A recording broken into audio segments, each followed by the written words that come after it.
Hi, I'm Lee Tuchler with EE World and Design World. I'm here with Matt from National Instruments, and Matt is going to talk to us a little bit about a demonstration behind us that kind of demonstrates some microgrid properties. So Matt, when we talk about a microgrid, we're really talking about control of loads a little bit closer to where they actually draw the electricity and some distributed sources, right? Yes. So the basic concept is you have your main grid and you have a switch that allows you to connect or disconnect from the grid. And you also have things that are monitoring the loads that you have. So you have monitoring that's both looking at the loads that you have and what's going on with the main grid. And so that gives you the flexibility to react to the needs of the grid or the needs of your loads. So for instance, in a grid that has a lot of sources that are provided by renewables, so things like wind energy, solar farms, things like that, those are very dynamic sources. And so for instance, you have a solar farm, you might have a cloud that comes over and all of a sudden your production from that drops. And so what that means is all of your loads on that grid are still the same. And so that load's still on the grid, but your production has dropped, so the voltage is going to sag.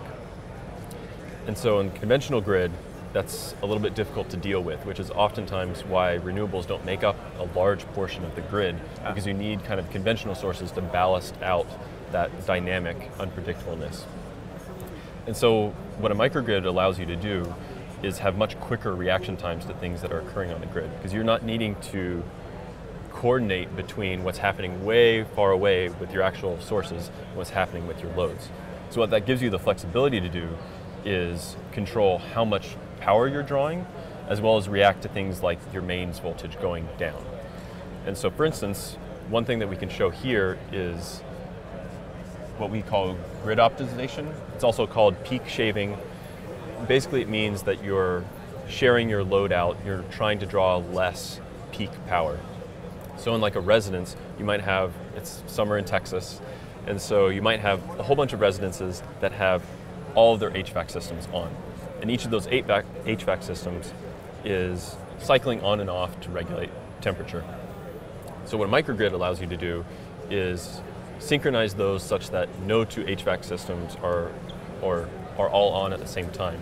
So they're alternated. So if the HVAC system in one building is on, then you don't have it on in the next building. And then when that one turns off, you turn the other one on. And so your average power on the grid and peak power reduces. Let's see.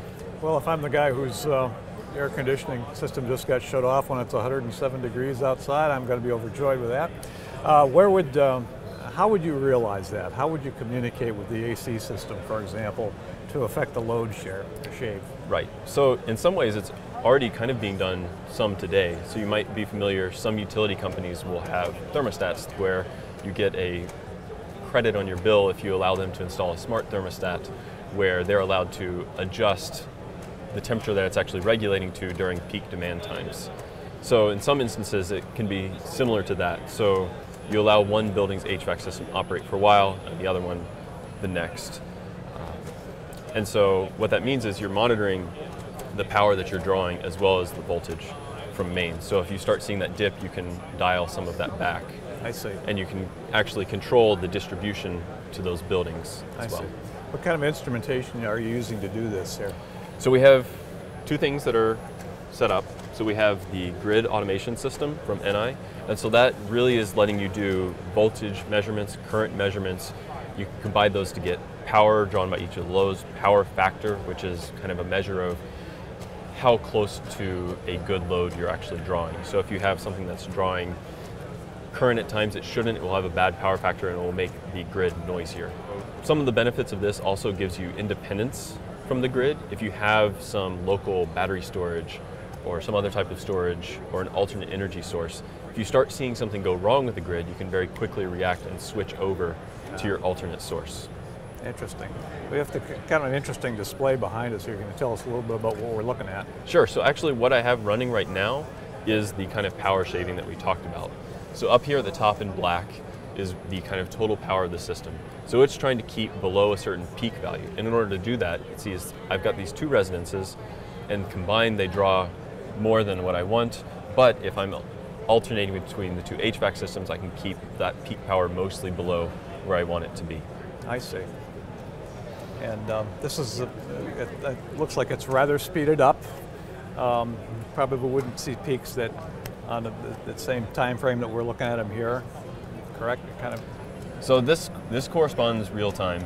Okay. So the time axis units are not being displayed, but as you're kind of watching it progress, that's actually what's happening with the loads. So I can do, for instance, right now I have grid optimization, so that's with the peak control.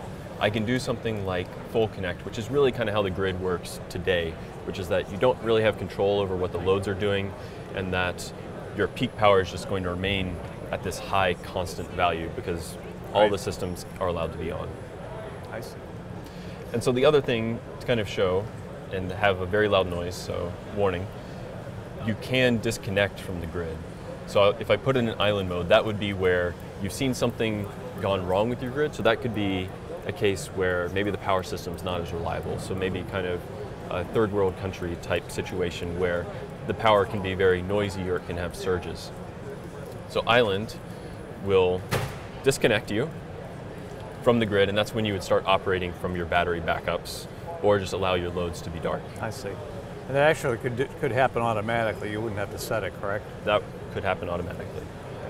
I can't wait to have somebody else control my air conditioning there, Matt. So thanks for that. That's pretty interesting. Thank you.